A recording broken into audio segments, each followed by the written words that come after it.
करते हा सुरुवात. ओम श्री सद्गुरवे नमः. आता सद्गुरु वर्णवेनाचा आपले शेवटची 3-4 पानं राहिलेत. साधारण लिखाणाचा ओघ असा आहे की सद्गुरूंचे खरे ध्यान म्हणजे सद्गुरूंना खऱ्या अर्थाने समजून घ्यायचं असेल तर आपल्याला त्यांच्या मानसिकतेला जावं लागतं. त्यांचं वर्णन शब्दात कधीच होऊ शकत नाही, पण भावनेच्या बळावर आणि जाणीवेच्या जोरावर आपण त्यांना जाणू शकतो. वर्णन कधीच करू शकत नाही. आणि त्यांना जर खऱ्या अर्थाने जाणायचं असेल, तर योग्य तऱ्हेने उपासना होणे हा त्याच्याकडे जाण्याचा मार्ग आहे. आणि योग्य तऱ्हेने उपासना कशी होऊ शकेल, तर जर आपला भाव चोखा असेल, भाव जर आपला शुद्ध असेल, तर योग्य उपासना होऊ शकेल. अशा साधारण थीमनी आपलं हे लिखाण सुरू आहे.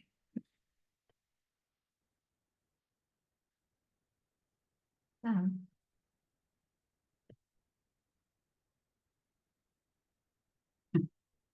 शेवटचं एक वाक्य वाचते म्हणजे मग कंटिन्युटी राहील.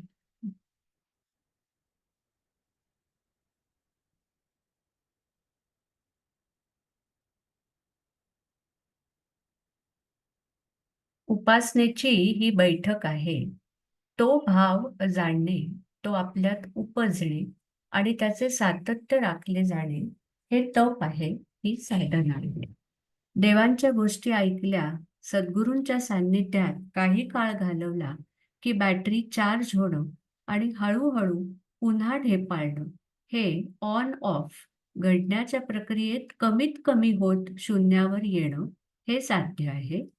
सतत त्या विचारात, त्या ट्रान्समध्ये राहण्यात व्यावहारिक विषय आपल्याजवळ येऊ शकत नाहीत. त्या अवस्थेत, त्या मग्नतेतच जेव्हा राहतो, तेव्हा आपण व्यवहार उत्कृष्ट करूनही त्यात जराही अडकत नाही. जसं विषारी द्रव्य हाताळताना आपण ग्लोव्ज घालून काम करतो, जेणेकरून आपल्या कामाला न्याय मिळतो, पण आपण मात्र त्या विषयाला किंवा त्या विषाला अस्पर्श राहतो. किंवा हाताला तूप सोडून मग हिरव्या मिरच्या कापणं. त्यासारखं प्रत्येक क्षणी अनुसंधान आणि त्याची आवश्यक ती तीव्रता साध्य हेतू होईपर्यंत, भात शिजेपर्यंत. म्हणजे उदाहरण आपण असं बघितलं होतं, की भात शिजत ठेवला, तर त्याला योग्य इंटेन्सिटीची आच, योग्य वेळ आणि त्याच्यात योग्य पाणी आणि त्याला मध्ये-मध्ये न डिवचणं, या 4ही गोष्टी झाल्या तरच आपला भात शिजू शकतो. जेव्हा आपण त्यांच्या स्वरूपाचे होऊ, तेव्हाच त्यांना जाणू शकतो. शिवम भूत्वा शिवम यजेत. यज म्हणजे यज्ञ, जिकडे सर्व समर्पण येतं. म्हणजे तृण अग्निवेळेचं आपलं आधी या लिखाणात आलं होतं, की सर्व समर्पण म्हणजे काडी जशी आगीत अ, गेल्यावरती तिचं काडी पण संपून जातं. काही काळ काडीचा आकार राहतो अग्नीच्या स्वरूपात, पण नंतर तोही जातो. अशी समर्पण भावना त्यांना ओळखलं तरच जागृत होऊ शकते. हे जाणायचं, हे साधायचं आहे. हे गेल्या वेळेपर्यंत झालं होतं. तर त्याच्या पुढचं. वेगवेगळ्या क्षेत्रांमध्ये मानवाने अविश्वसनीय अशी प्रगती केली आहे. या नश्वर देहाच्या माध्यमातून अतिशय कठीण असं ज्ञान आणि कौशल्य प्राप्त केलं आहे. अंतराळात भ्रमण करण्यापासून ते अणूचा भेद करून त्यांचा अभ्यास करण्यापर्यंत असे विशाल ते सूक्ष्म अशा सर्व क्षेत्रात कामगिरी केलेली आहे. वैद्यकशास्त्राचा अभ्यास करून आज सर्जन मेंदूची सुद्धा शस्त्रक्रिया करतात. त्यातही अजून प्रगती म्हणजे प्रत्यक्ष कवटी न उघडता लेझरच्या किरणाने छोट्याशा छिद्रातून बिघडलेल्या भागापर्यंत पोचायचं आणि दुर्बिणीद्वारे शस्त्रक्रिया करायची, ही आणखी पुढची पायरी. हृदयाची शस्त्रक्रिया ही संपूर्ण बरगड्या उघडून केली तर महतोमहियान अशी, तर तिथेही अँजिओग्राफी, अँजिओप्लास्टी या सूक्ष्म वाहिनीत जाऊन आतल्या आत करायची शस्त्रक्रिया, की वरनं काहीही बिघाड न करता, हृदयाचा आपला पिंजरा न उघडता, नर्व्ह म्हणजे नसेद्वारे या ट्रीटमेंट्स केल्या जातात. शरीराच्या मर्यादेत राहून हे ज्ञान प्राप्त करायचे आणि ते कौशल्य विकसित करायचे या अतिशय कठीण आणि आव्हानात्मक गोष्टी असतात. याबद्दल जराही दुमत नाही, की एखाद्या माणसाला कापायचा, चिरून फाडायचा आणि त्याच्या शरीरामध्ये जे काही बिघाड आहे तो दुरुस्त करायचा, हे केवढं मोठं चॅलेंज आहे. त्याला केवढी हिंमत म्हणजे ज्योतिषशास्त्राच्या अभ्यासात आम्ही शिकलो, की सर्जनचा पण मंगळ अत्यंत स्ट्राँग पाहिजे आणि गुन्हेगार म्हणजे खुनी आहे ना, त्याचाही मंगळ स्ट्राँग असतो. कारण तोही सुरा भोसकतो आणि सर्जनही सुऱ्यानेच कापतो. पण हा सकारात्मक स्ट्राँग तर तो नकारात्मक स्ट्राँग. पण तेवढा स्ट्राँग पाहिजे कारण एखाद्या माणसाला फाडायला तुम्हाला केवढी हिंमत आणि केवढा कॉन्फिडन्स पाहिजे, की त्याला फाडून आपण त्याच्या आतमध्ये योग्य ते करेक्शन करून त्याला आपण बरं करणार आहोत. हे अ, मानवी आपल्या मर्यादेतलं अत्युत्तम ज्ञान ह्याबद्दल जराही दुमत नाही. तरीही मानवी देहाची अत्युत्तम कामगिरी म्हणजे हे शोध किंवा ज्ञान नसून ज्या अव्यक्तातून हे सर्व उपजले त्या अव्यक्ताचे ज्ञान किंवा जाणीव आहे. उद्देश मानवी जीवनाचा.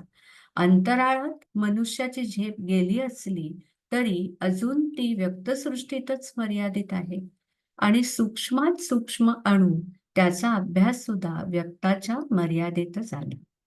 त्या अंतराळाच्याही पलीकडे असे महत्तम आणि त्या अणूच्याही अलीकडे असे लघुत्तम जिकडे व्यक्तता संपते. बिंदू अजून लहान म्हणजे कागदावरती आपण एक डॉट काढला, बिंदू काढला. तर त्याच्याहून अजून छोटा आपण काढू शकतो का? हो. मग अजून छोटा हो, अजून पॉइंटेड पेन्सिल घेतली तर अजून छोटा हो, अजून छोटा हो. असं करत शेवटी तो एका पॉइंटला आपण म्हणू आता ह्याच्याहून छोटा बिंदू आम्ही काढू शकत नाही. असू शकतो का? हो.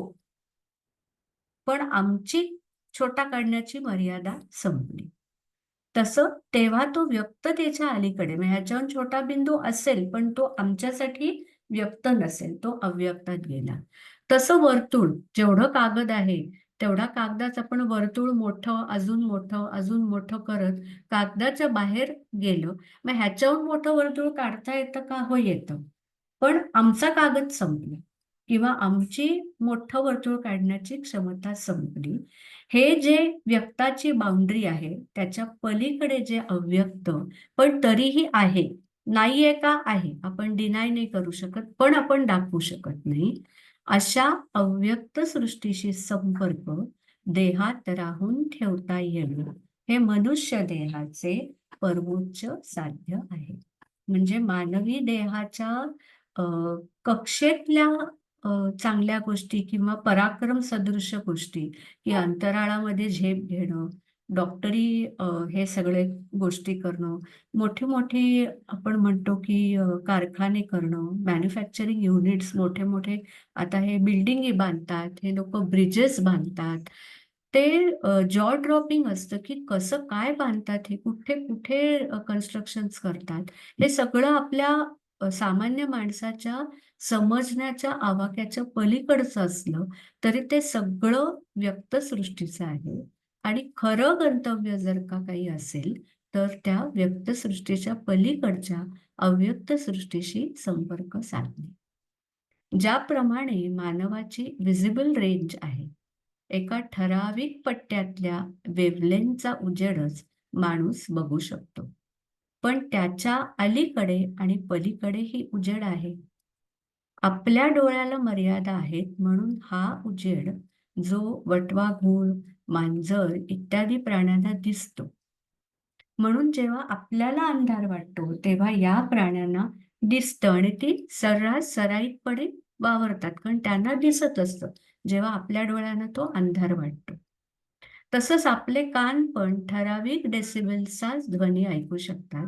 त्याच्या अलीकडचे आणि पलीकडचे नाद आपला कान ऐकू शकत नाही. म्हणजे आपल्या सिस्टीमच्या त्या मर्यादा आहेत. आणि असे अनेक नाद सृष्टीत आहेत. म्हणजे असं म्हणतात, की अंतराळामध्ये हे ज्या घडामोडी चालतात ना, म्हणजे जे ग्रह काही एकमेकांवरती आपटतात किंवा जे काही मोठ्या-मोठ्या गोष्टी अंतराळात घडतात, त्याचे प्रचंड मोठे नाद होत असतात. पण ते आपल्या ऑडिबल रेंजच्या बाहेर आहेत थँकफुली, म्हणून आपल्याला ते ऐकू येत नाही. ते जर आपल्याला ऐकू आले, तर आपल्याला ते सहन होणार नाहीत. इतके मोठे आवाज अंतराळामध्ये सतत चालू असतात. एकदा दिवाळीच्या दिवसात मायबापांनी ती काकांना मुंगी केलं. हं, असा अनुभव आपल्याला मामांनी सांगितला, की मला मुंगी केलं आणि भर रस्त्यावर जिथे जोराजोरात फटाके वाजत होते, त्या रस्त्यावरून जाताना त्या मुंगीच्या देहात मात्र मामांना काहीच आवाज येत नव्हते. वाऱ्याबरोबर भेलकाटत होती ती मुंगी. जरा कोणी फुंकर मारली तर इकडून-तिकडे, पण तिला ऐकू काही येत नव्हतं. कारण मुंगीला ते आवाज ऐकण्याची क्षमताच नाही. जसा वारा आला, की भेलकांडून दुसरीकडे जायची, पण लागायचंही नाही. कारण देह अतिशय हलका. तेवढं आपण जर का माणसाच्या देहात फेकले गेलो, तर आपल्याला जखम होईल.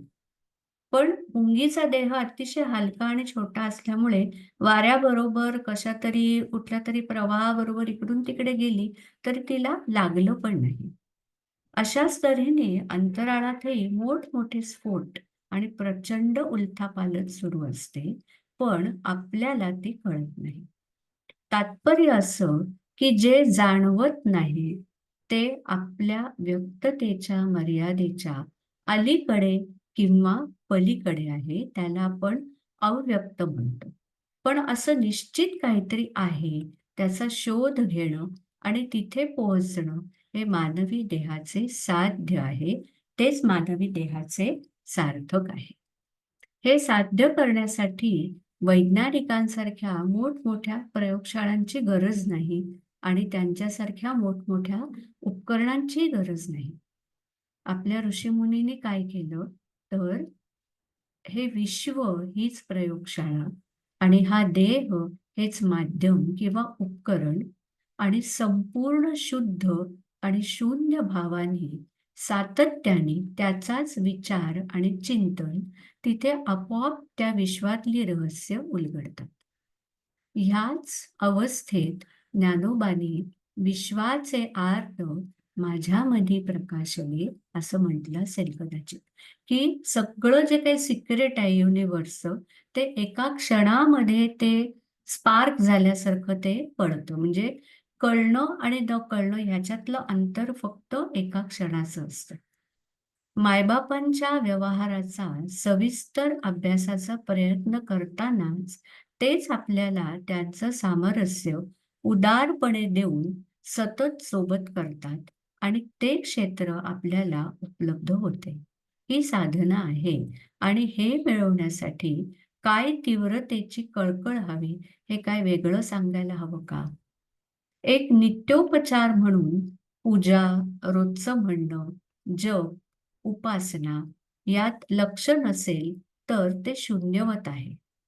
काही जाणून घेण्याची तीव्रता, तत्परता असणं आणि टाईमपास म्हणून माळा ओढणं, लोळत धर्मग्रंथ किंवा साहित्य वाचणं याच्यातून काय आणि कसं साध्य होईल?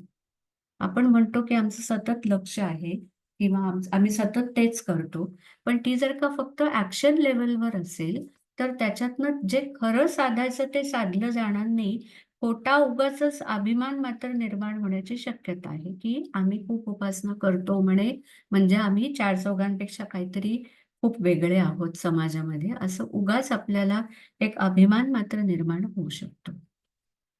रसायनशास्त्राप्रमाणे विविध संयुग तयार होतात.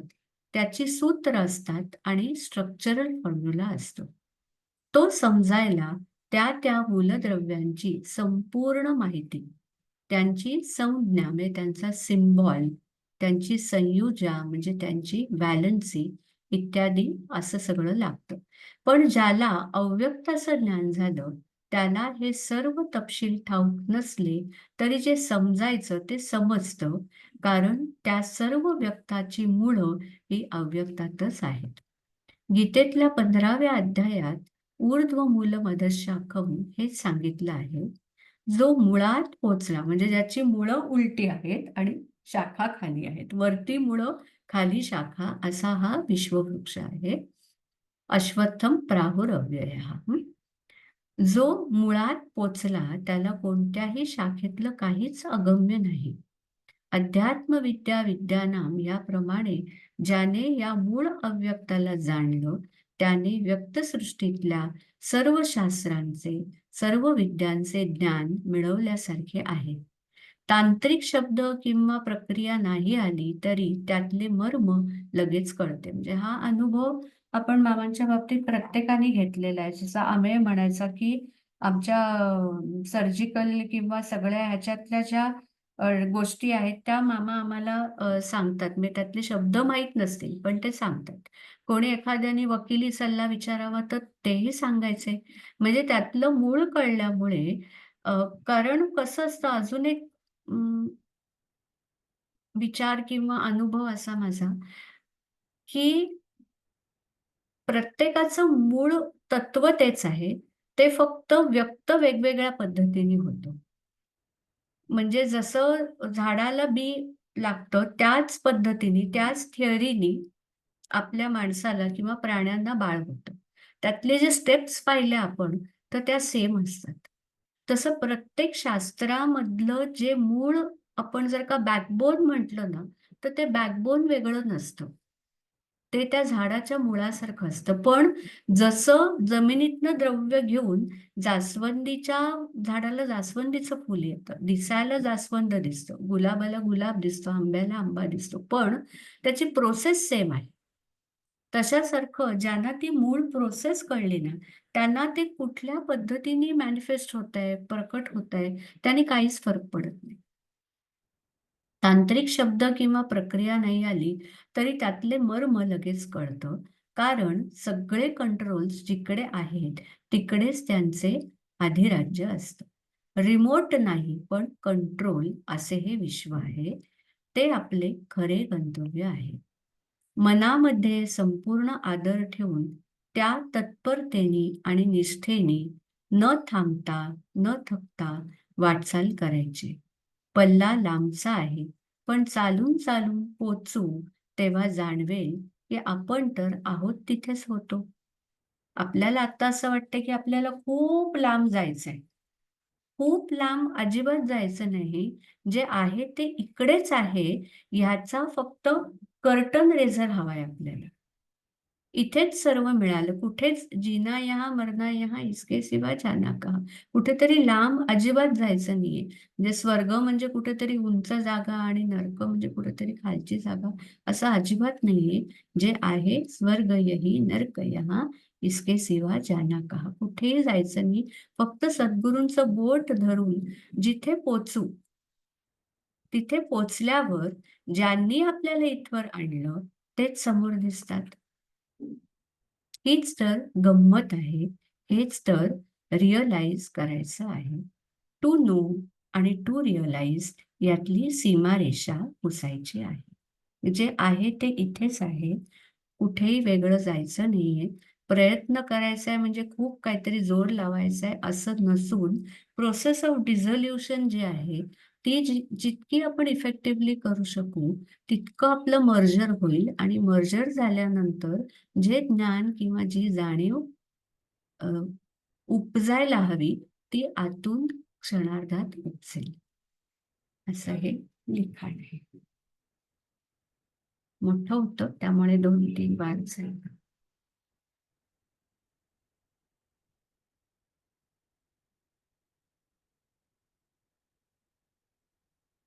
कोणाला काही बोलायचंय का? नाहीतर मग पुढचं सुरू करते.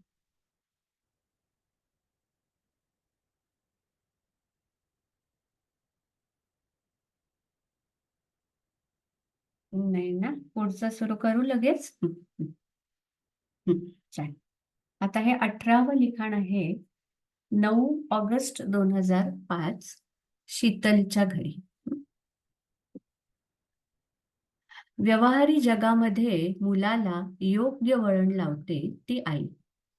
हे वळण लावत असताना तिला कधी कडक व्हावं लागतं. पण हेतू हा की आपल्या बाळामध्ये शिस्त निर्माण व्हावी. गुण जोपासले जावेत. पण ही मर्यादा आईची, या व्यवहारातल्या आईची मर्यादा ही व्यवहारापुरेशीच असते. व्यावहारिक शिस्त, व्यावहारिक गुण इतकंच तिचा उद्देश असतो. जसं एखादा घरं बांधणारा असतो, तो आपल्या घरातही सारखी डागडुजी करतो. त्याला सहज दिसतं. सहज बसल्या-बसल्या त्याच्या लक्षात येतं, की अमुक खराब झालंय, अमुक चांगलं दिसत नाही, की तो तातडीने ते काम करवून घेतो. तसंच आईसुद्धा जागरूकपणे आपल्या बाळाच्या वाढीकडे डोळ्यात तेल घालून बघत असते. त्याची शारीरिक, मानसिक आणि बौद्धिक प्रगती व्यवस्थित व्हावी म्हणून सतर्क असते. त्याच्यात एखादी अनिष्ट सवय डोकावते असं कळलं की लगेचच त्याला झटकते. याचप्रमाणे एखाद्या जीवाला घडवायचं म्हटलं, की त्याप्रमाणे जाणकार विशिष्ट तऱ्हेने त्याला तयार करायला लागतात. ज्या पातळीला त्या जीवाला आणायचंय, त्याकरता ज्या आवश्यक क्वालिटीज हव्यात, त्याच्यात काय कमी जास्त आहे, याचा एक आढावा घेतात. कदाचित एखादा गुण वाजवीपेक्षा कमी असतो, कदाचित एखादा जास्त असतो. त्याप्रमाणे उपाययोजना करावी लागते. म्हणजे मुलांना सुद्धा आम्ही शिकवतो तेव्हा सिन्सिअरिटी आणि हुशारी, मेहनत करायची तयारी आणि हुशारी हे 2 पॅरामीटर्स असतात.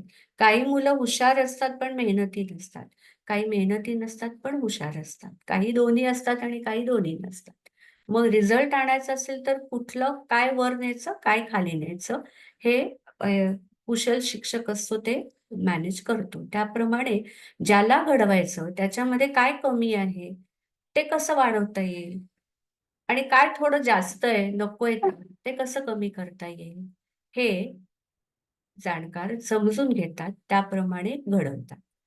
त्यानुसार काही विशिष्ट उपासना सांगून किंवा पुन्हा-पुन्हा त्याला गोष्टी सांगून, समजावून त्यामध्ये बदल घडवून आणण्यासाठी ते धडपडतात. यामध्ये क्वचित प्रसंगी स्वतःच्या जबाबदारीवर जाणकारांना अतिशय कठीण निर्णय घ्यावे लागतात. वरकरणी जरी त्यांचे हे निर्णय कटू किंवा विपरीत जगरहाटीला सोडून वाटले, तरी त्यातच अंतिमतः त्या जीवाचं हित असतं. जशी शिक्षा मास्तरांना करावी लागते.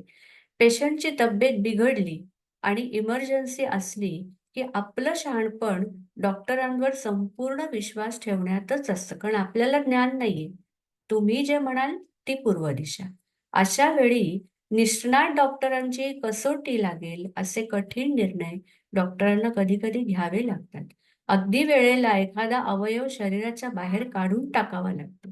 पण त्यावेळी जर तो नाही काढला, तर संपूर्ण जीवावर बेतू शकतं. त्यामुळे तेव्हा तो तेवढा अवयव काढून टाकला तर जीव वाचतो. म्हणजे तो अवयव काढून टाकणं हे दुष्टता नाहीये, हे त्यावेळेची गरज आहे. हं. पण अशा वेळी पेशंटच्या सभोवतालच्या लोकांनी सर्व विश्वास आणि सर्व अधिकार त्या डॉक्टरला द्यावे लागतात. तुम्ही जे कराल ते त्याच्या बऱ्यासाठीच असेल, आम्हाला त्यातलं काहीच कळत नाही. याचप्रमाणे जाणकारांवरही संपूर्ण विश्वास ठेवून आपली केस त्यांच्या हातात सोपवायची असते. स्वतः साधकाची तयार व्हायची प्रबळ इच्छा ही पहिली गोष्ट.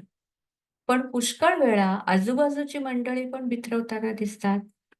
"काय तुमचे महाराज असं म्हणतात? असं करायला सांगतात? छे, छे! हे तर साफ चूक आहे." जसं की आपल्याला खूप सोवळ्या-ओवळ्याची बंधनं नाही ठेवली मामांनी. बायकांना आम्हाला गुरुचरित्र वाचत जा. एरवी पण सोवळं-ओवळं फार त्याचं अवडंबर माजवलं नाही. ते प्रचंड मोठी चूक आहे असं मानणारी लोकं आहेत, की हे असं कसं सांगतात? पण असे अप्रगल्भ इतरांचे विचार आणि आपल्या गुरूंच्या आणि त्यांच्यामधल्या काय असेल त्यामध्ये चूक किंवा बरोबर काही नाही आणि ते काढण्याचा अधिकार आपल्याला नाही. हे न समजता जेव्हा आपण असे रिमार्क्स पास करतो, तेव्हा आपण गुरुनिंदेला पात्र होतो. गुरुगीतेत 151 श्लोक आहे. एवं श्रुत्वा महादेवी गुरुनिंदां करोति यः स याति नरकं घोरं यावत् चंद्र दिवाकरं. इथे एवं श्रुत्वा म्हणजे काय? तर पहिले 100 श्लोक गुरूंचा महिमा वर्णन करतात. हा सर्व महिमा ऐकल्यावरही म्हणून एवं श्रुत्वा. पण यात अजून एक गोष्ट लक्षात घ्यावी, की गुरुगीता ही गुरुतत्वाची महती सांगते. कुण्या एका देहधारी गुरुची नाही. त्यामुळे इथे गुरुनिंदा ही त्या गुरुतत्वाची निंदा होते. ठिकठिकाणी पांचभौतिक देहाचा आश्रय घेऊन मुमुक्षु जनांना उपदेश करण्याकरता जे गुरुतत्व आले, अशा कोणत्याही गुरूंना निंदिले तर तो महादोष ठरतो. आम्ही ज्योतिष ज्यांच्याकडे शिकलो त्यांना एखादे रत्न पुष्कराज वापरावा का असं विचारता त्यांनी सांगितलं की तुमच्या गुरुनी तुम्हाला माझ्याकडे ज्योतिष शिकायला पाठवलं. तुम्हाला काय योग्य हे ते उत्तम जाणतात आणि योग्य वेळी योग्य तेच घडवून आणतील. जसं मी गेल्या वेळेस सांगितलं तसं की आईने विचारलं होतं कीर्तनासाठी म्हणून अ, मी वापरू का एखादं रत्न? तेव्हा ते म्हणाले होते की तुमचे गुरु तुम्हाला योग्य वेळेस बोलतं करतील. त्यांनी तुम्हाला कीर्तन शिकायला सांगितलंय. त्या अर्थी तुम्हाला बोलतं करण्याची जबाबदारी त्यांची. त्यासाठी कोणत्याही रत्नाची गरज नाही. तुमचे सद्गुरू हेच तुमची सर्व रत्नांची खाणी आहे. जो घडलेला साधक आहे, तो हे जाणतो, की माझे गुरु आणि तुमचे गुरु असं काहीच नसतं. किंबहुना ज्याने हे जाणलं तोच साधक म्हणून घडला. पण असं न करता काही कारणाने एखादा घडलेला जीव काही काळाकरता चंचल झाला, तर त्याला धीर देऊन तुझे गुरु ज्यांनी तुला इथवर आणलं, तेच पुढे नेतील अशी ग्वाही न देता स्वतःच्या गुरूची महती सांगून त्याला आणखीन अस्वस्थ करायचे आणि त्याला आपल्या पंथाकडे वळवून घ्यायचं, यामध्ये ती स्वतःही गुरुनिंदेला पात्र होतात आणि त्याचे परिणाम त्यांना कधी कसे भोगायला लागतील ते समजणं कठीण आहे. आणि त्यावर त्यांचा असा असतो, की "बघ मी तुला सावध करतोय." वरती असा आविर्भाव, अशी मंडळी घडणाऱ्याच्या प्रक्रियेत घोटाळा आणतात. म्हणजे एखादा वर्गाच्या बाहेर मुलाला उभं केलंय शिक्षकांनी, तर दुसऱ्या कोणीतरी येऊन त्याला सांगणं, की "चल आता आपण इथून पळूनच जाऊया." काही वेळाने शिक्षक त्याला परत वर्गात बोलावणार असतात. त्याच्या शिक्षकांच्या मते त्याला पुरेशी शिक्षा मिळाली, की ते त्याला बोलवतात, समजावतात, परत वर्गात बसवतात. पण तो जो मुलगा पळूनच गेला, घरीच गेला किंवा दुसऱ्या कोणीतरी त्याला दुसऱ्या वर्गातच एकदम बसवला, की "चल मी तुला दुसऱ्या वर्गात बसवतो." तर त्या शिक्षकांचा जो हेतू असतो, त्यांच्या कार्यामध्ये हस्तक्षेप येतो. शंकासुराची पत्नी ही पतिव्रता होती. विष्णूची भक्त होते. तिच्या पातिव्रत्याच्या बळावर शंखासूर माजला होता. युद्धावर निघताना ती त्याला ओवाळायची आणि विजयी भव असं म्हणायची आणि तो जिंकून यायचा. सगळे देव हैराण झाले होते. त्यांनी तिला समजावण्याचा प्रयत्न केला, की तो दुष्ट आहे. तुझ्या पातिव्रत्यामुळे तो जिंकतोय, पण त्यामध्ये जगाचं नुकसान होतंय. पण ती पतिव्रता होती. ती म्हणाली, की "मी त्याला समजावून सांगायचा प्रयत्न करीन. तो करतो ते बरोबर आहे, असं माझं मुळीच म्हणणं नाही. पण तो युद्धावर निघाला, तर मी त्याचे औक्षण चिंतेन. मी स्वतःच्या मर्जीने का विधवा होऊ?" असं ती म्हणायची. यावर देव सभा भरली. शंकासुराला तर आवर घालणं अत्यंत आवश्यक होतं. अखेर स्वतः श्री विष्णू ज्यांची ती अनन्य भक्ती करत होती, त्यांनीच हे आव्हान स्वीकारले, की तिचा पातिव्रत्य भंग केल्याशिवाय शंकासुराचा निपात होणार नाही. तिला निष्प्रभ करायचं म्हणजे तिचं पातिव्रत्य भंग करायचं. एवढा एकच तोडगा होता. झालं. पुढच्या वेळी ज्यावेळेस शंकासूर युद्धाला गेला आणि थोड्याच वेळात वाजत-गाजत परत आला. "हे काय एवढ्यात कसे आलात?" असं तिने विचारलं. त्यावर तो म्हणाला, "अगं, मी स्वारी केली म्हटल्यावरच देव घाबरूनच पळून गेले. युद्ध झालंच नाही." तिला खरं वाटलं आणि ती त्याच्याबरोबर फक्त एका मंचकावर बसली आणि पतिभावनेने त्याला विडा भरवला. आणि खिडकीबाहेर कुणाच्या अंत्ययात्रेसारखे करुण स्वर ऐकले म्हणून पाहायला गेली, तो त्यांचेच सैनिक मानाखाली घालून ध्वज उतरवून चालत येताना दिसले. पाठीमागून पाहिलं तर शंकासुराचं शव. आ असं म्हणून ती आत मंचकावर पाहते तर प्रत्यक्ष महाविष्णू. क्षणकाल हसले आणि अंतर्धान पावले. स्वतःच्याच भक्तीच्या आधारे तिने मिळवलेल्या पातिव्रत्याला स्वतःलाच भंग करावा लागला, कारण शंखासुराचा वध होणं जास्त आवश्यक होतं. असे प्रसंग घडतात ज्यांची तार्किकतेच्या बैठकीवर संगती लावणं अतिशय कठीण जातं. आपल्या सामान्य बुद्धीला, सामान्य तर्काला हे असं का घडलं? हे असं का घडतंय? हे आपल्याला समजणं अतिशय कठीण जातं. पण ज्याच्या श्रद्धेची बैठक पक्की झाली, तो कोणत्याही तर्काला बधत नाही. जे माझी सद्गुरू माऊली करेल ते माझ्या हितार्थच असेल. प्राण गेला तरीही मी त्या पावलांपासून ढळणार नाही. ही श्रद्धेची कसोटी जीवनातल्या कठीण प्रसंगी लागते. सोपं अजिबात नाही. बोलणं, लिहिणं सोपं, पण त्या अग्निपरीक्षेला उतरणं परम कठीण. ज्यांच्या जीवनात असे परम कसोटीचे क्षण आलेच नाहीत, त्यांना हे बोलायचा आणि लिहायचा जराही अधिकार नाही, हेही तितकंच खरं. जावे त्याच्या वंशा तेव्हा कळ, की काय कात्रीत जीव सापडतो. श्रद्धा म्हणजे काय? करायचं म्हणजे काय? ऐकायचं म्हणजे काय? आणि नाही ऐकायचं म्हणजे काय? की तू माझ्याकडे येऊ नको म्हटल्यानंतर त्यांची आज्ञा शिरसावण्य म्हणजे जायला नाही पाहिजे. तिकडे जर आपण गेलो तर त्यांच्या आज्ञेचा भंग झाला. त्यामुळे ती जी पंचाईत आहे आणि त्याच्यातनं पार कसं व्हावं लागतं, हे जे त्याच्यातनं गेले त्या दिव्यातनं त्यांनाच माहिती. इतरांनी त्याच्यावरती कमेंटरी करण्याचा अधिकार नाही. जाणकार अधिकाराने बोलतात, कारण ते अशा सर्व कसोट्यांच्या पलीकडचे असतात. पण ते बोलतात म्हणून इतरांनी बोलणं अपरिपक्वतेचं ठरतं. कारण उद्या देव न करो, पण जर आपल्या कसोटीचा असा क्षण आला, तर आपण ती उतरू शकू का? याची खात्री आपल्याला आहे का? तेव्हा हात जोडणं आणि कोणाच्याही बाबतीत मनापासून टीका न करणं, निंदा न करणं, चुका न दाखवणं, हे घडत असणाऱ्या साधकांनी साधावं आणि ते करणं कटाक्षाने टाळावं. तो अधिकार आपला नाही हे मनोमन जाणावं हे निश्चित. की आईने एका बाळाला मारलं म्हणून भावंडांनी नाही मारायचं. किंवा भावंडांनी तिचा तिरस्कार नाही करायचा. आईला माहिती आहे, का मारलाय, किती वेळा मारलाय आणि त्यातनं त्या बाळाला मी कसं सुधरवणार आहे, हा अधिकार आईचा आहे. म्हणून भावंडांनी त्याचा तिरस्कार किंवा त्याला घालून पाडून बोलणं, त्याच्याशी अबोला धरणं, त्याला वारंवार ते सुनावणं, भावंडांनी मारणं हे चुकीचं आहे. जे जाणकार आहेत त्यांना जीवाच्या आर-पार दिसतं आणि इतरांना फक्त ज्या जन्मी पुरेसंच दिसतं. वरनं पुठ्ठ्याचं जसं आपण पाहिलं तसं, की पार्टिशन्स आपल्याला आहेत, त्यांना पार्टिशन्स नाहीयेत. आधी काय होतं, आत्ता काय आहे, पुढे काय होणार आहे आणि बेस्ट ट्रॅजेक्टरी त्या जीवाला काय होऊ शकते. त्या दृष्टीने ह्या क्षणी त्या घटना जरी प्रतिकूल वाटल्या, तरी त्याच्यातून काय पुढे कसा त्या जीवाचा प्रवास करायचा आहे, ह्याला आपण लीस्ट रेझिस्टंट जेव्हा असू, तेव्हा ते आपण घडवून आणू शकतो.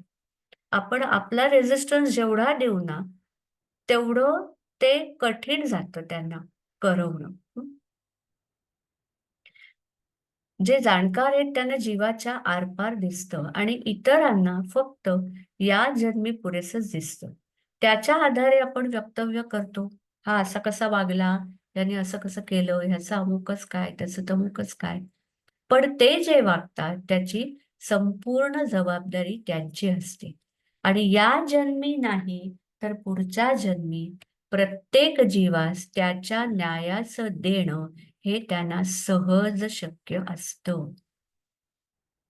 की एखाद वेळेस शिक्षा म्हणून आई बाळाला खाऊ देत नाही. 4 मुलं असतील तर आज तू अमुक-अमुक चूक केलीस ना, म्हणून तुला शिक्षा, तू बाहेर बसायचंस. या तिघांना मी खाऊ देणारे तुला देणार नाहीये. वरकरणी अन्याय वाटला की नाही? की तिघांना खाऊ दिला, चौथ्याला दिला नाही. पण त्याच्या खाऊची भर कशी करायची ते आईला माहिती लेकरू उपाशी आहे. आत्ता जरी खाऊ दिला नाही, तरी रात्रीच्या जेवणामध्ये अर्धी पोळी जास्त सरकवली जाते नकळत. हे हे बॅलन्सिंग आहे ना, हे जो ते मॅनेज करतो त्याला कळतं. मग तिथे इतरांनी म्हणणं, की ह्या तिघांवर न्याय झाला त्याच्यावर नाही. तो केशराच्या काडीचा धारवाडी काटा. आमचे उपाध्याय सरच म्हणायचे, की देवाचे न्याय म्हणजे केशराचा काटा असतो. केशराची एखादी काडी सुद्धा इकडून-तिकडे होणार नाही. इतकाही अन्याय निसर्ग किंवा सद्गुरू करत नाहीत. Every action has an equal and opposite reaction. त्यामुळे आपल्यावरती अन्याय होत नाही. You get what you deserve and you deserve what you get. जे आपल्याला मिळायला हवं ते आपल्याला मिळणार आणि जे आपल्याला मिळालंय तेच आपल्याला मिळू शकतंय. इतका एक सिंपल रूल जर आपण लक्षात घेतला, तर माझ्यावरती अन्याय होतो या भावनेतनं आपण बाहेर येऊ शकतो. कोणताही अन्याय सद्गुरू कोणत्याही जीवावर करणार नाहीत, ही श्रद्धा साधकांनी बाळगावी. जाणकारांच्या बाह्य वर्तनाचे अर्थ लावू नये, विचलित होऊ नये. घरातल्या लहानग्या बाळाला आईच्या अडचणी कळतात का? आई त्याला त्या सांगत बसते का? तीच बाळाची निरागसता सद्गुरू माऊलींसाठी साधकांनी बाळगावी, की आईला अनंत प्रॉब्लेम्स असतात. ते सगळे बाजूला ठेवून ती बाळाचं सगळं वेळच्या वेळी करते. थोडं पुढे मागे झालं, की आज भात पिठलंच केलं, तर बाळाला माहिती नाही, की घरातली कणिक संपली. आईला माहिती आहे, की महिना संपत आलाय. आता घरामध्ये कणिक संपली आहे, भाकरीचं पीठ संपलंय. भात पिठलंच करायला लागेल. थोडा सैलसर भात करायला लागेल. किंवा घरामध्ये काहीतरी क्लेश चालू आहे, तर त्या बाळाला जा बरं शेजारी मित्राकडे खेळायला जा. हे जे मॅनेजमेंट आईची आहे, ती मॅनेजमेंट सद्गुरूंची असते. सगळं विश्व हे त्यांचं प्रपंच असतो. आपल्या पुरेसाच आपण विचार केला, तर आपल्या सर्वांची कुटुंब मामांनी सांभाळली. आपल्याला आपलं एक सांभाळता येईना आणि आपण प्रत्येक जण जाऊन त्यांना आपल्या घरातल्या बारीक-बारीक गोष्टी सांगायचो. दोघे सांगायचो. ज्या सासवा-सुना जायच्या ते सासू पण सांगायची आणि सूनही सांगायची. आणि ते दोघांनाही धीर द्यायचे आणि दोघांनाही योग्य तो सल्ला द्यायचे आणि दोघींचा उद्धार करायचा. हे किती कठीण काम आहे, की एका वेळेस एवढी कुटुंब चालवणं आणि आपण त्यांच्या भूमिकेमध्ये गेल्यानंतर आपल्याला कळतं, की त्यांचं काम किती कठीण होतं. आपल्या अडचणी आम्हाला कळणंच मुश्किल हेच खरं. आम्हाला कळत नाही, आम्हाला कळू शकत नाही. ही भूमिका, ही भावना आपली पाहिजे.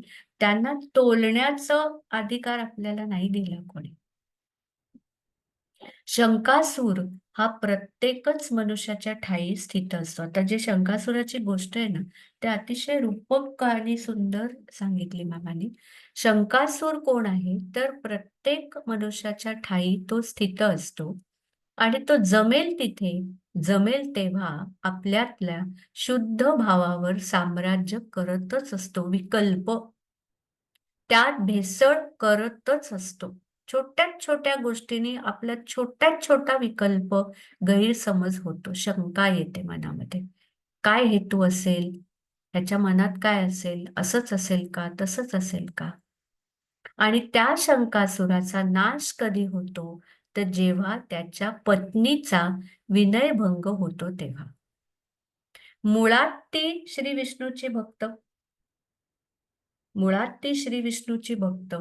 पण जी खोटा अहं धरते, चुकीचा पावित्रा घेते, अशी बुद्धी शंकासुराला पोचते. की विष्णूची भक्त, पण तिने खोटा अहं धरला, म्हणजे तो चुकीचा होता. जसं बिभीषणाचा भाऊ होते रावण. पण त्यांनी त्या देहाच्या बंधुत्वाची कास न धरता सत्याची कास धरली आणि ते रामांना सामील झाले. वाली सुग्रीवामध्ये पण. वाली चुकीचं वागत होता म्हणून त्या वालीचा नाश म्हणजे फक्त हा माझा पती आहे, पण तो जर चुकतोय, तर त्याचा अ, पाठिंबा त्याला देणं हे चुकीचं आहे. म्हणजे तिने खोटा अहं धरला आणि चुकीचा पावित्रा घेते, अशी बुद्धी शंकासुराला पोचते. तिच्यातला खोटा समज उकडून काढणं म्हणजे तिचा विनयभंग करणं. स्वतःच्या चुकीच्या प्रवृत्तींचे वस्त्रहरण आपण स्वतःच करणं हा विनयभंग. स्वतःच्या चुकीच्या प्रवृत्तींचे वस्त्रहरण, अनालिसिस, की एखादं आपण वागतोय, ते आपलं चुकतंय का याचं खूप एक परखड विश्लेषण स्वतःला करता येणं, ते स्वतः स्वीकारणं, कोणाला पाठीशी घालायचं ह्याचंही भान हवं. पती असेल तरी त्याच्या दुष्कृत्यांवर पांघरून घालणारीला पतिव्रता म्हणावं लागलं तरी तिचं पातिव्रत्य मोडावंच लागतं, कारण ते चुकीच्या दिशेने असतं. जसं कर्णाचं मित्रप्रेम चुकीचं होतं. कुंभकर्णाचं बंधुप्रेम खरं होतं, पण चुकीच्या दिशेने होतं म्हणून त्याला यश नाही मिळालं. तर बिभीषण ज्यांनी बंधुप्रेमापेक्षा सत्याला पाठिंबा दिल्यामुळे विजय बिभीषणाच्या पदरात पडला, कुंभकर्णाच्या नाही. ज्याप्रमाणे चुकीच्या व्यक्तीला पाठीशी घालण्यात आपलीच अवनती होते, त्याचप्रमाणे स्वतःमधल्या अयोग्य धारणांचे समर्थन करणं म्हणजेही त्या चुकीच्या पातिव्रत्यासारखं होतं. की असं आहे म्हणून मी असा आहे, म्हणून मी रागीट आहे. जस्टिफाय करणं, की चूक आहे. आधी तर चूक आहे. म्हणजे आपण म्हणतो योगींद्र मेड्यम भवरोग वैद्यम. ते भवरोग वैद्य आहेत, तर आम्हाला भवरोग झालाय हे आधी एक्सेप्ट व्हायला पाहिजे, की आमचं काहीतरी चुकतंय किंवा काहीतरी योग्य दिशेने नाही चालले. कुठचीतरी समजूत आपण चुकीच्या दिशेने नेतोय. हे सगळ्यात पहिल्यांदा लक्षात येणं, ते स्वीकारणं आणि मग त्याचं समर्थन न करणं. Conditionless surrender. चुकलं. No arguments. माझं चुकलं. प्रत्येक व्यक्तीला कायम किंवा बहुतेक वेळी असंच वाटत असतं, की माझं बरोबरच होतं. माझं काही चुकलं नव्हतं. पण स्वतःच्या सच्चर विवेकबुद्धीच्या प्रांजळ कसोटीवर जर पडताळलं, समोरच्या व्यक्तीच्या भूमिकेतून पडताळलं, तर आपल्याला स्वतःमध्ये कितीतरी चुका आणि त्रुटी सापडतात. स्वभावातल्या चुका किंवा जीवनात काही प्रसंगी आपण केलेल्या चुका आपल्याला स्पष्ट दिसतात, की आपण चुकलो त्यावेळी. जी काय मानसिकता होती, जे काय आपलं अ, त्यावेळचे आपण म्हणू की कुचंबणा होती, काहीतरी होती. पण त्याची जी परिणिती झाली, त्याला कुठल्याही अंगाने बरोबर म्हणता येणार नाही. ते चूक आहे, ते सर्वथैव चूक आहे. या चुकांचं समर्थन करणं आणि स्वतःच स्वतःला पाठीशी घालणं म्हणजे त्या शंकासुराला पोसण्यासारखं आहे. आणि या चुकांचं वस्त्रहरण करणं, स्वतःच स्वतःशी कबुली देणं म्हणजे एक प्रकारे स्वतःचा इगो दुखावण्यासारखं आहे की नाही? कारण चूक कबूल करणं करणं ह्यासारखी नाचक्की नाही कोणाच्याही समोर. मग ते आपल्यापेक्षा मोठे असतील, आपले समवयस्क असतील, आपल्याहून लहान असतील, पण चुकलं माझं, हे म्हणायला ना खूप धीर लागतो आणि स्वतःचा इगो खूप कमी करावा लागतो. तो जाम आपल्याला मी चुकलो म्हणून देत नाही. काही ना काहीतरी अ, किंवा ते गोड शब्दात मांडतो, पण स्पष्टपणे स्वतःच्या चुकीची कबुली देणे. हे स्वतःचा इगो दुखावण्यासारखं म्हणजे विनयभंग आहे. आणि यातूनच शंकासुराचा नाश होतो. कारण प्रांजळपणे जेव्हा आपण घडलेली घटना तपासतो, तेव्हा आपल्याला बहुतांश वेळा जाणवतं, की आपण त्यावेळी जसे रिॲक्ट झालो, हा केवळ एक बाह्याविष्कार होता. कोणी फटका मारला, की आपण कांगावा करतो. पण खरंच तेवढं लागलंय का? कोणीतरी मारलं, लहान मुलं नाही का, आईने मारलं की भ्या भोंगा पसरतात. एवढं काही आपण मारलेलं नसतं त्यांना. कांगावा करायची वृत्ती असते. तसं कोणीतरी आपल्याला काहीतरी बोललं, की आपण त्याचा इतका बाऊ करतो, इतका बाऊ करतो, इतका कांगावा करतो, इतकं खरंच काहीतरी झालेलं असतं का? किंवा आपण चुकलोय काहीतरी. ही एक गोष्ट आणि आपण चुकलो आहोत म्हणून फटका मारला. ही जाणीव आपली आपल्यालाच होते. ती कबुली, की मग कांगावा होणार नाही. घडलेली घटना ही अशा प्रांजळ निकषांवर तपासली गेली, तर आपल्या प्रतिक्रियेत पुष्कळ फरक पडेल. वर करणी एखादी प्रतिकूल वाटणारी गोष्ट खरी म्हणजे अनुकूलही असेल.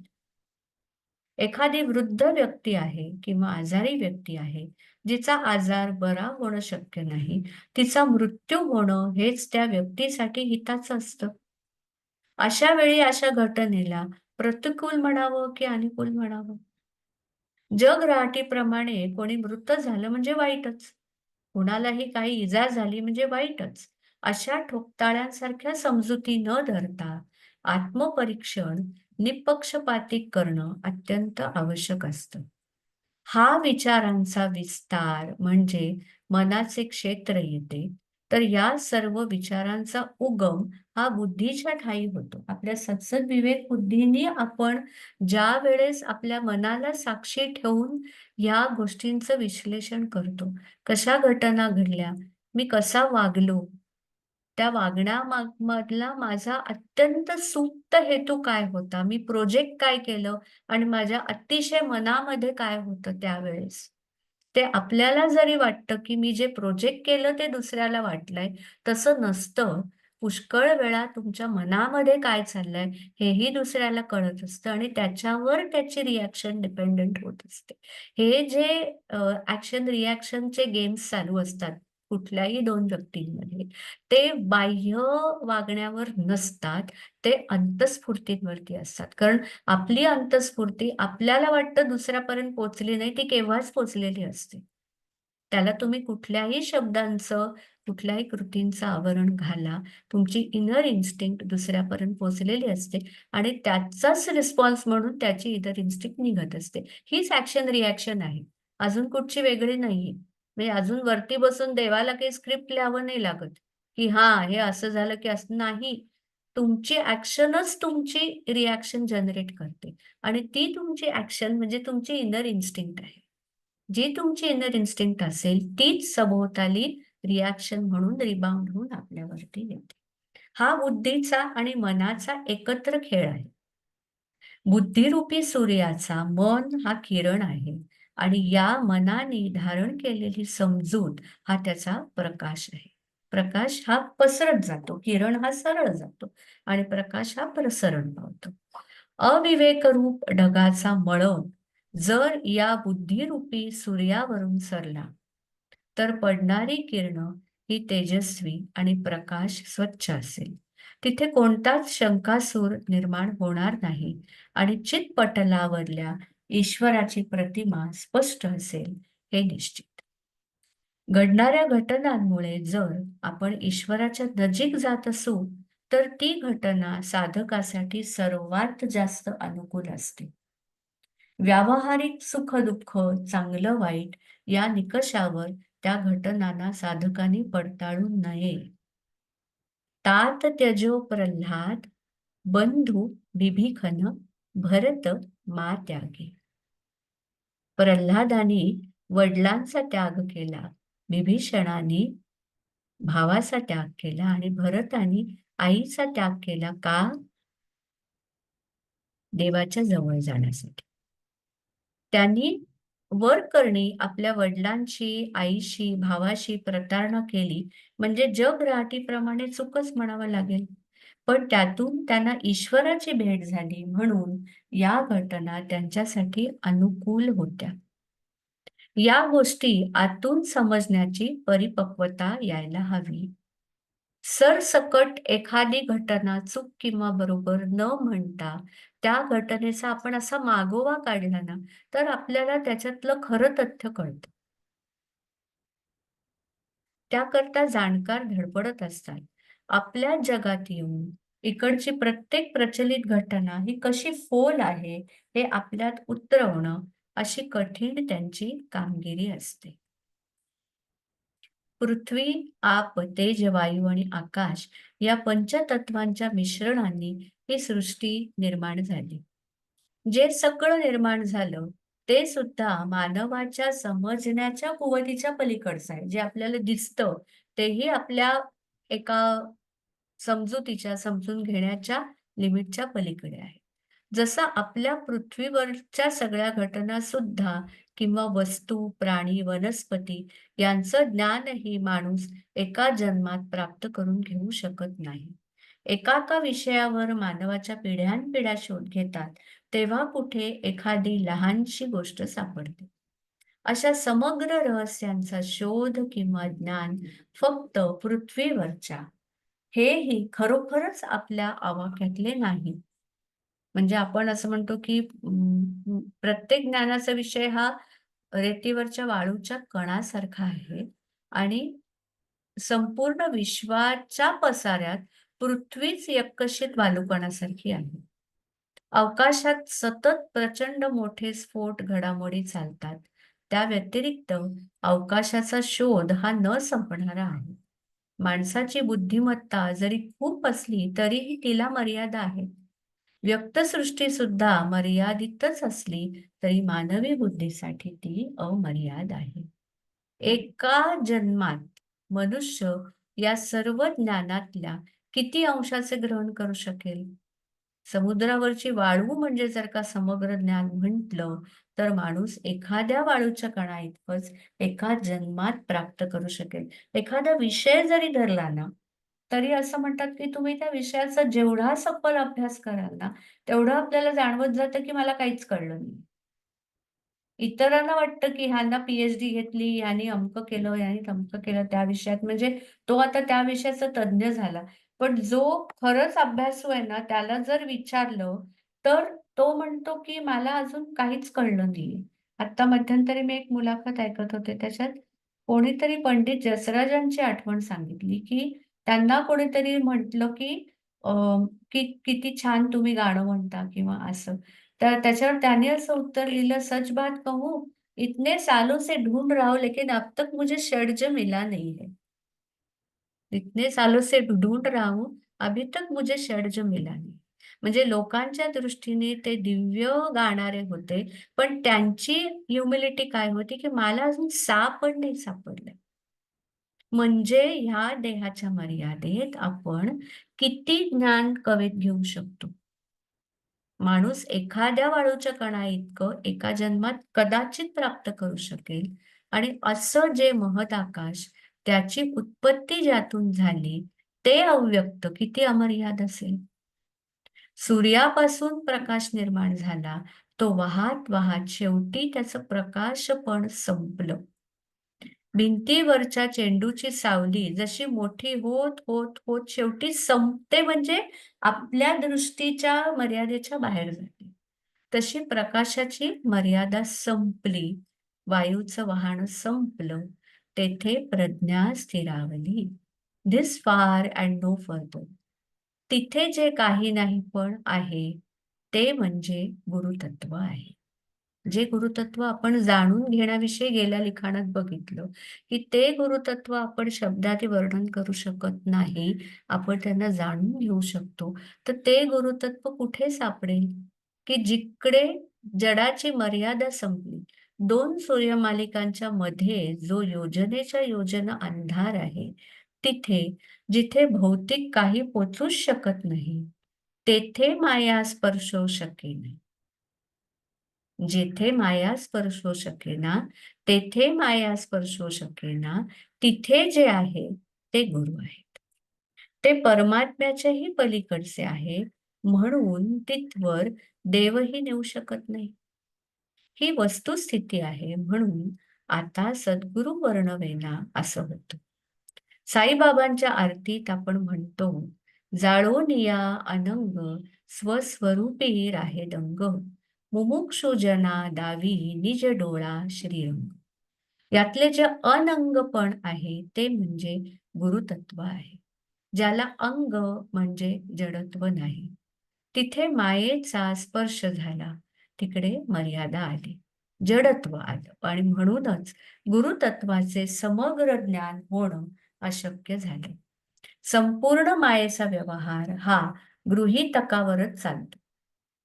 गृहीतकावर म्हणजे आहे असं आपण मानतो, जी खरी म्हणजे नाहीच आहे.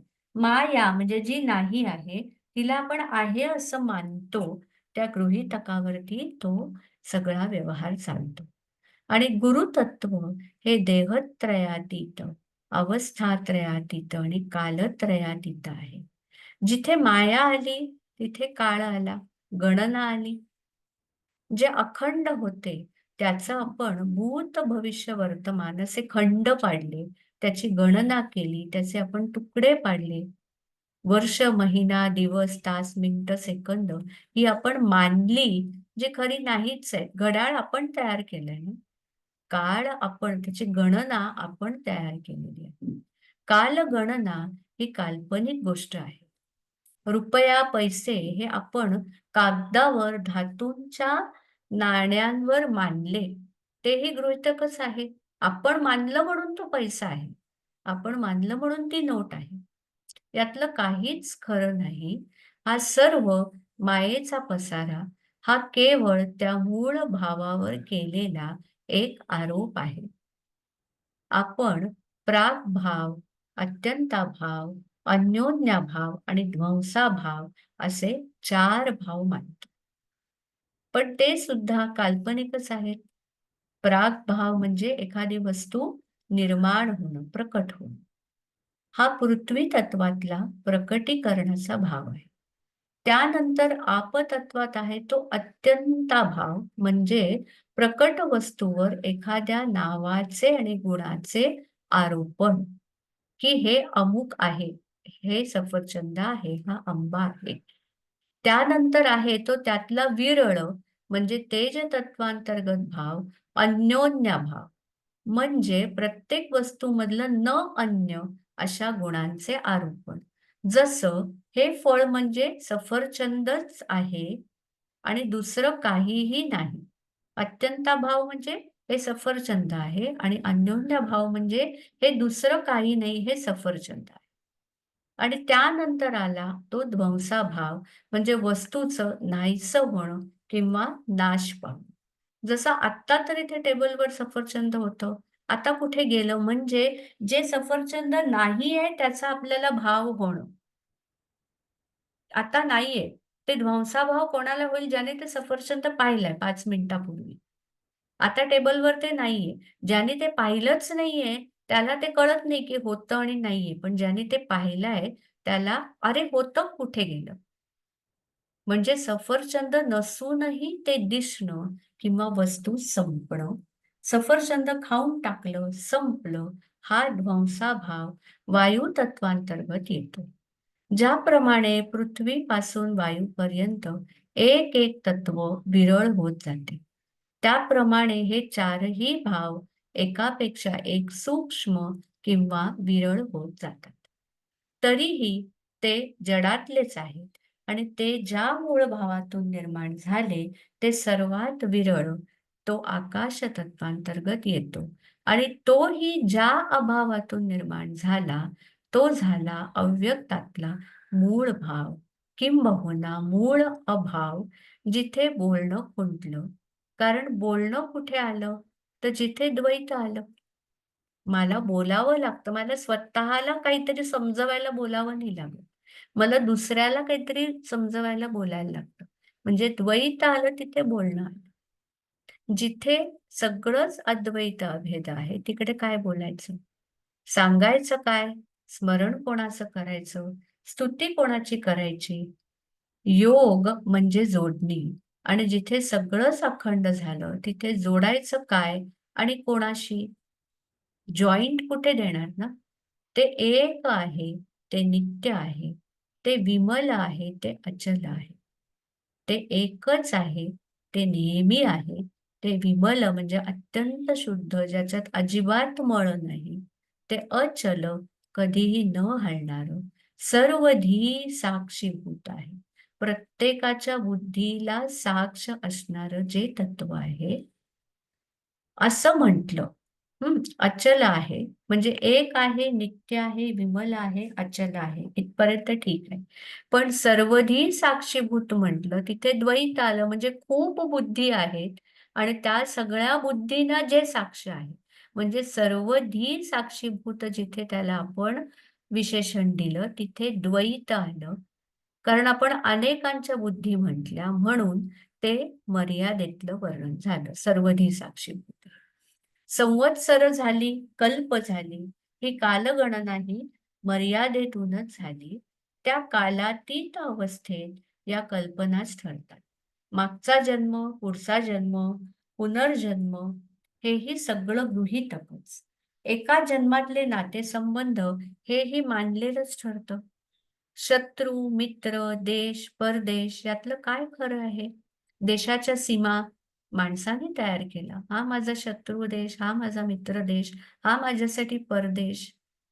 हे सर्व झालं काय आणि न झालं काय? त्या मूळ भावाच्या ठायी काय होतं? आम्हा काय त्याचे चंद्र सूर्य प्रकाशता असं तुकोबा म्हणतात ते याच बैठकीवर. तिथे कुठे जाणं नको की येणं नको. जसं शरीरामध्ये रक्ताभिसरण असतं की त्याद्वारे सर्व शरीरात हवी ती द्रव्य फिरवता येतात. अन्नरस, ऑक्सिजन सगळं रक्ताद्वारे आपल्या शरीराच्या पेशींना पुरवलं जातं आणि पेशींमधले जे नको असलेली द्रव्य ती पण रक्ताद्वारे शरीराच्या त्या भागातून उत्सर्जित केली जातात. तसे सर्व विश्वातच जेव्हा आपण भरून उरतो, तिथे प्रत्यक्ष उठून कुठेही जावं लागत नाही. या क्षमतेला, या शक्तीला गुरुशक्ती असं म्हणतात.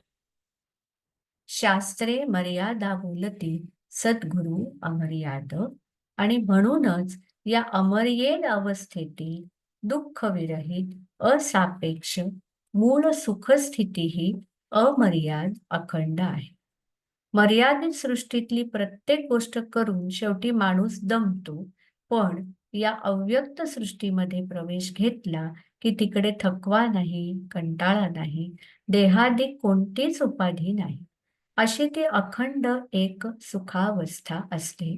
या सुखावस्थेतले आणि आपल्यातले अंतर शून्य करणारी दुसरी कोणी नसून परमात्म्याच्याच इच्छेवरून त्याच्याच शक्तीच्या आधारे हा नाहीच जो तो भास निर्माण करणारी स्वतः मायाच आहे. तिची एक बाजू हा आविष्कार तर दुसरी बाजू ते काही नाही पण. श्री सप्तशृंगी समोरून दिसते तो तिच्या मायेचा आविष्कार, रूप गुण वर्णनात्मक, पण तिची डोंगराला चिकटलेली मागची बाजू ती सपाट आहे. तिथे ना अवयव ना रूप, हे तिचे काही नाहीपणाचे अनअंग अनंग. या तिच्या काही नाहीपणाकडे स्वतः तिच्याशिवाय कोण नेऊ शकतं? मला वाटतं आपण थांबूया. 5 वाजले. अजून 5 पानं बाकी आहेत. पुढच्या वेळेस होईल. परत ह्यातलं थोडंसं वाचून पुढच्या वेळी इथून सुरू करूया. हं, हं. कोणाला बोलायचंय काही? का थांबूया?